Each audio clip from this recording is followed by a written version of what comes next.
ကျွန်တော်တို့ရဲ့ Silent Progress Channel ကနေပြန်လည်ကြိုဆိုလိုက်ပါတယ်။အရင်ဗီဒီယိုတွေမှာကျွန်တော်တို့ဟာစင်ကာပူနိုင်ငံရဲ့ရှေးဟောင်းတနာလီတွေပင်လယ်ပင်ကလျှို့ဝှက်စမ်းကြဲတဲ့ကျွန်းတွေနဲ့ရှေးခေတ်ဘရင်တွေအကြောင်းကိုလေ့လာခဲ့ကြပြီးဖြစ်ပါတယ်။ဒါပေမဲ့ဒီနေ့မှာတော့အတိတ်ကာလကနေခွာပြီးခေတ်သစ်စင်ကာပူရဲ့အလဲဘဟော်ကလျှို့ဝှက်ချက်တစ်ခုစီကိုခေါ်ဆောင်သွားခြင်းပါတယ်။စင်ကာပူလိုမိုးမျှော်တိုက်တွေခေတ်မီနီးပညာတွေနဲ့ပြည့်နှံနေတဲ့နိုင်ငံကြီးတစ်ခုမှာမော်ပညာနဲ့ယုံကြည်မှုတွေမရှိတော့ဘူးလို့ထင်ကောင်းထင်ပါလိမ့်မယ်။ဒါပေမဲ့တကယ်တမ်းမှာတော့နိုင်ငံရဲ့အကြီးမားဆုံးသောလျှို့ဝှက်ချက်တစ်ခုဟာ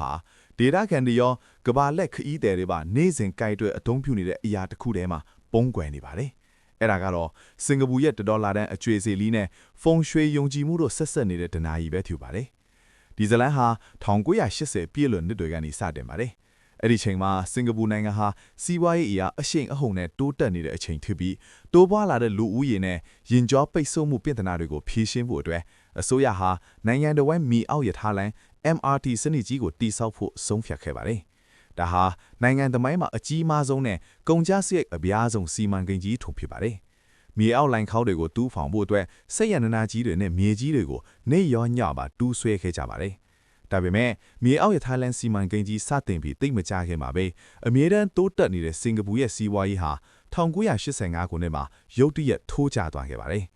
စတောက်ရှီယာဈေးကွက်တွေပြုတ်ကျပြီးစီးပွားရေးလုပ်ငန်းတွေအခက်အခဲတွေက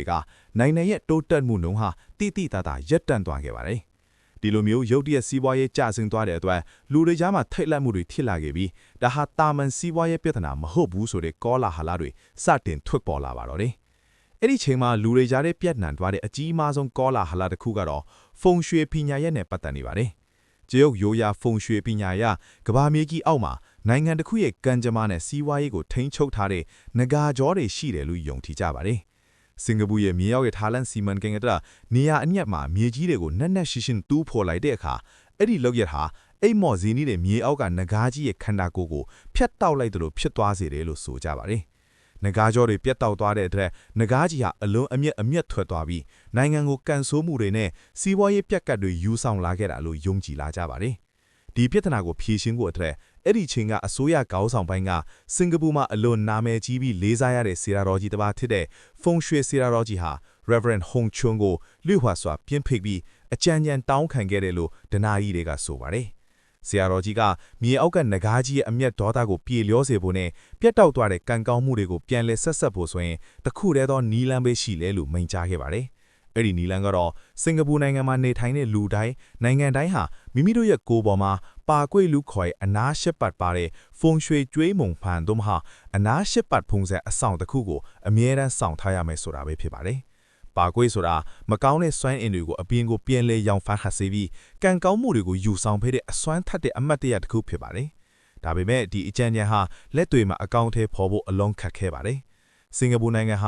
လူမျိုးနှစ်တွန်းစုံဘာသာတရားစုံနေထိုင်တဲ့နိုင်ငံတစ်ခုပါလေ။ဗုဒ္ဓဘာသာခရစ်ယာန်အစ္စလာမ်နဲ့ဟိန္ဒူဘာသာဝင်တွေအတူတကွနေထိုင်တဲ့နိုင်ငံတစ်ခုမှာကျုပ်ရိုးရာဖုန်ရွှေအဆောင်တစ်ခုထက်ကအနားရှစ်ပတ်ပါကွေကိုလူတိုင်းအိတ်ကထဲမှာထည့်ထားဖို့အစိုးရအနေနဲ့အမိန့်ထုတ်ပြီးအတင်းအကျခိုင်းစေလို့မရပါဘူး။ဒီလိုလုပ်လိုက်ရင်လူမျိုးလေးနဲ့ဘာသာရေးပြဿနာတွေကြီးကြီးမားမားတက်လာနေပါတယ်။အဲ့ဒီလိုအချက်အတင်းထင်းနေချိန်မှာပဲအစိုးရပိုင်းကအ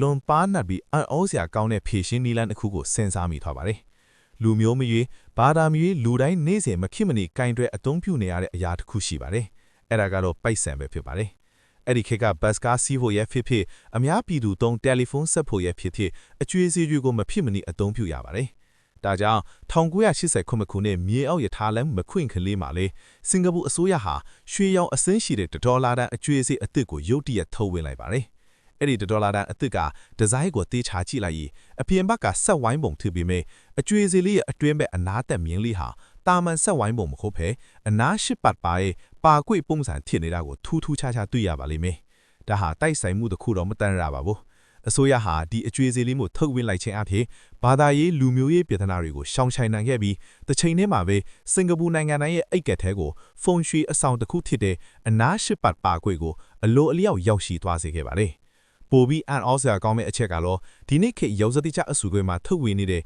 သစ်ဆုံးသောစင်ကာပူ$တန်းအကျွေးစီလေးတွေမှာလည်းအဲ့ဒီအနားရှစ်ပတ်ပါတဲ့ပုံစံလေးကိုဆက်လက်ထည့်သွင်းထားစေပါတယ်။သင်ဟာစင်ကာပူမှာရောက်နေတယ်ဆိုရင်အခုပဲသင်ရဲ့ပိုက်ဆံဟိတ်ကိုဖွင့်ပြီး$တန်းအကျွေးစီလေးကိုသေချာကြည့်လိုက်ပါ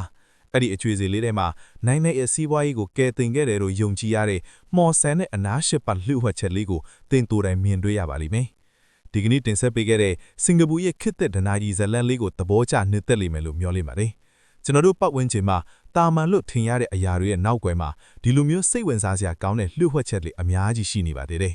ဒီလိုမျိုးထူးခြားတဲ့သမိုင်းကြောင်းတွေလှုပ်ဝက်စမ်းကြယ်ဇလန်တွေကိုဆက်လက်နားဆင်ခြင်းတွေဆိုရင်တော့ကျွန်တော်တို့ရဲ့ Silent Progress Channel လေးကို Subscribe လုပ်ပေးဖို့တောင်းဆိုချင်ပါတယ်ဗီဒီယိုလေးကို like ပေးပြီးသင်ကိုယ်တိုင်လေးအဲ့ဒီ$တဲ့အကျွေးစီလေးကိုသတိထားခဲ့ပြီးလားဆိုတာကို comment မှာဝင်ရောက်ဆွေးနွေးပေးခဲ့ပါဦးအချိန်ပေးပြီးကြည့်ရှုပေးတဲ့အတွက်ကျေးဇူးအထူးတင်ရှိပါတယ်နောက်ထပ်စိတ်ဝင်စားစရာဇလန်သစ်တွေမှာပြန်လည်ဆုံတွေ့ကြပါမယ်